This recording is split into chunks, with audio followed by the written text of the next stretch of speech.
अक्षय मणकणी आमचे प्रतिनिधी आमच्या सोबत आहेत। अक्षय, आपण पाहतोय की आगामी निवडणुकांच्या दृष्टिकोनातून प्रत्येक पक्षाचीच तयारी सुरू झालेली आहे आणि त्याच्यामध्ये ठाकरे बंधू एकत्र येण्यावर तर महायुतीमधून अनेक प्रतिक्रिया सुद्धा येऊ लागलेल्या आहेत। आज जी भेट होते त्याकडे कौटुंबिक ही भेट आहे असं म्हणून पहा, याकडे राजकीय दृष्टीने पाहू नका असं जरी म्हटलं जात असलं तरी या कौटुंबिक भेटीमध्ये सुद्धा राजकीय चर्चा काही अंशी होऊ शकते असेही तर्कवितर्क बांधले जात आहेत। नक्कीच ऋषाली, खरं तर दोन ठाकरे बंधू एकत्र येतात आहेत आणि दोन्ही ठाकरे कुटुंब या सगळ्या भेटीमध्ये एकत्रित येताना आपल्याला पाहायला मिळतंय।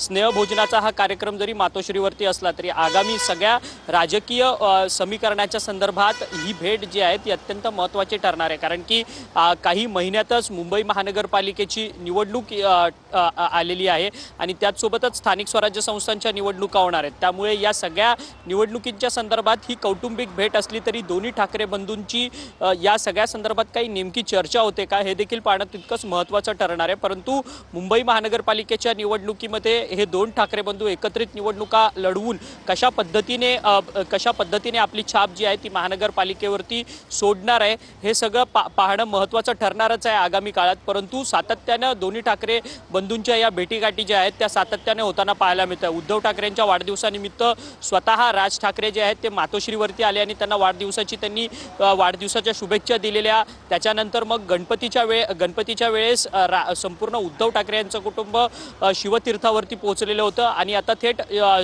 स्नेहभोजनाकरता संपूर्ण राज ठाकरे यांचं कुटुंब जे आहे ते मातोश्रीवरती आलेलं असल्याचं पाहायला मिळतं। बाळासाहेबांच्या निधनानंतर एकंदरीतच कटुता जी आहे ती दोन्ही ठाकरे बंधूंमध्ये आलेली असल्याचं पाहायला मिळालेलं होतं। परंतु काही महत्त्वाचे प्रसंग ज्यावेळेस काही अपघात झालेले होते ठाकरे कुटुंबामध्ये त्यावेळेस देखील हे दोन्ही बंधू जे आहेत ते एकमेकांना सांभाळण्याकरता धावून गेलेले होते। परंतु आता मात्र काही राजकीय समीकरणं राज्यातली वेगळी झाल्यामुळे हे दोन्ही ठाकरे बंधू जे आहेत ते एकत्रित येताना आपल्याला एकाच व्यासपीठावरती येताना आपल्याला पाहायला मिळतात आहेत आणि दोन ठाकरे कुटुंब आता एकत्रित आलेलं आहे। या स्नेहभोजनाच्या कार्यक्रमानिमित्त संपूर्ण राज ठाकरे यांचं कुटुंब जे आहेत, राज ठाकरेंच्या मातोश्री असतील, त्यांच्या पत्नी असतील, मुलगा अमित ठाकरे असेल, हे सगळेजण जे आहेत ते आता मातोश्रीवरती दाखल झालेले आहेत आणि मातोश्रीवरती दाखल होऊन देखील त्यांना जवळपास आता अर्धा ते पाऊण तास झालेला आहे आणि ही त्यांची संपूर्ण भेट चाललेली असल्याचं आपल्याला पाहायला मिळते। स्नेहभोजनाचा हा कार्यक्रम जरी असला, कौटुंबिक गप्पांच्या व्यतिरिक्त इतर काही राजकीय घडामोडींच्या संदर्भात काही चर्चा होणार आहे का या दोन्ही ठाकरे बंधूंमध्ये हे देखील पाहणं तितकंच महत्त्वाचं पाहायचं आहे, कारण की महाविकास आघाडी म्हणून उद्धव ठाकरे एकीकडे महाविकास आघाडीमध्ये आहे आणि महाविकास आघाडीमध्ये मनसेला घेण्याच्या संदर्भात अनेक संभ्रमावस्था जी आहे ती निर्माण होताना पाहायला मिळतात। एकीकडे काँग्रेस आपली वेगळी भूमिका मांडते तर दुसरीकडे राष्ट्रवादी काँग्रेस शरदचंद्र पवार पक्ष यांचा मनसेला महाविकास आघाडीमध्ये घेण्याच्या संदर्भात एक वेगळी भूमिका मांडताना पाहायला मिळतं।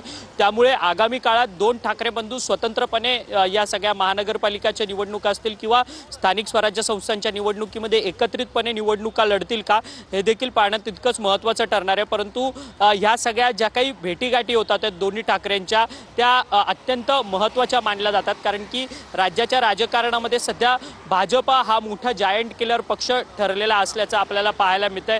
आता सध्या काही दिवसांपासून आपण पाहतोय की भाजपचे देखील संघटनात्मक बैठका ज्या आहेत त्या मुख्यमंत्री देवेंद्र फडणवीस यांच्या उपस्थितीमध्ये होताना पाहायला मिळत आहेत। स्वतः जे मुख्यमंत्री आहेत देवेंद्र फडणवीस हे सातत्यानं वेगवेगळ्या विभागाचा दौरा करतात आहे आणि त्या ठिकाणी स्थानिक स्वराज्य संस्थांच्या निवडणुकीच्या निमित्ताने भाजपच्या पक्षाची संपूर्ण बैठक जी आहे ती घेताना पाहायला मिळत आहेत आणि त्यातच आता उद्धव ठाकरे आणि राज ठाकरे हे ॲक्टिव्ह मोडवरती आलेले आहेत, सातत्यानं त्यांच्या भेटीगाठी होताना पाहायला मिळतात आहेत। खासदार संजय राऊत यांनी देखील काही दिवसांपूर्वी एक वक्तव्य केलेलं होतं की 5 महानगरपालिकेच्या संदर्भात निवडणुकीच्या संदर्भात दोन्ही ठाकरेंचं एकमत झालेलं असल्याचं पाहायला मिळतं। पुणे असेल, मुंबई असेल, नाशिक असेल, संभाजीनगर असेल, या अशा 5ही महानगरपालिकांच्या निवडणुकीच्या निमित्ताने दोन्ही ठाकरे बंधूंचं एकमत झालेलं आहे असं देखील एक वक्तव्य जे आहे ते खासदार संजय राऊत यांनी केलेलं होतं आणि आता मात्र खरं तर ती वेळ आली आहे। काही दिवसांमध्येच आचारसंहिता लागू होईल, त्यानंतर निवडणुकीची सगळी स्थानिक स्वराज्य संस्थांची बिगुलं वाचताना आपल्याला पाहायला मिळतील आणि त्या निमित्तानेच हे दोन ठाकरे बंधू जे आहेत ते भेटतात आहेत, त्याला एक अनन्यसाधारण महत्त्व आहे आणि हे दोन्ही ठाकरे बंधू काय निवडणुकीच्या निमित्ताने रणनीती आखणार आहे हे देखील पाहणं तितकंच महत्त्वाचं ठरणार आहे। ऋषाली, अक्षय, आणखीन एक महत्त्वाचा मुद्दा आगामी निवडणुका महाविकास आघाडीमध्ये मनसे येणार का, तर या अनुषंगानं सुद्धा अनेक चर्चा सुरू झालेल्या आहेत। संजय राऊतांकडून सातत्यानं संकेत जे आहेत ते दिले जात आहेत की आगामी निवडणुकांमध्ये ठाकरे बंधूंची युती दिसेल, असे संकेत जे आहेत ते दिले जातात। अजूनपर्यंत अधिकृतपणे घोषणा जी आहे ती काही झालेली नाही। राष्ट्रवादीला सोबत घेण्यासंदर्भात सुद्धा चर्चा आहेत, अशी सुद्धा माहिती मिळते, अशा सुद्धा बातम्या आलेल्या होत्या। मात्र काँग्रेसची भूमिका आहे ती अशी आहे की अजूनपर्यंत बैठका या लागलेल्या नाहीयेत, अजूनपर्यंत काही निर्णय झालेला नाहीये। ज्यावेळेला चर्चा सुरू होतील त्यावेळेला पाहू। त्याच्यामुळे महाविकास आघाडीचं नेमकं काय होणार जर ठाकरे बंधू एकत्र आले तर, अशा सुद्धा चर्चा एकीकडे राजकीय वर्तुळात सुरू झाल्या।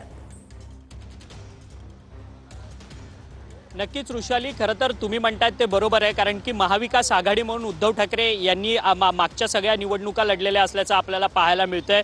खरं तर 2019ची निवडणूक जी आहे ती शिवसेना उद्धव बाळासाहेब ठाकरे पक्षाने युतीमध्ये जरी लढली असली, त्याच्यानंतर मात्र उद्धव ठाकरे ज्यावेळेस मुख्यमंत्री झाले त्यावेळेस मात्र महाविकास आघाडीचं संपूर्ण एक फॉर्मेशन जे आहे ते करण्यात आलेलं होतं। त्यावेळेस शरद पवार, उद्धव ठाकरे, नाना पटोले असतील, केंद्रातून राहुल गांधी असतील, या सगळ्यांनी समन्वय साधून महाविकास आघाडीची स्थापना या महाराष्ट्रात केलेली होती। आणि त्यानंतर सगळ्या निवडणुका ज्या झाल्या त्या सगळ्या महाविकास आघाडी म्हणून उद्धव ठाकरे आणि काँग्रेस आणि राष्ट्रवादी काँग्रेस शरदचंद्र पवार यांचा पक्ष निवडणूक लढलेला असल्याचं आपल्याला पाहायला मिळत होतं।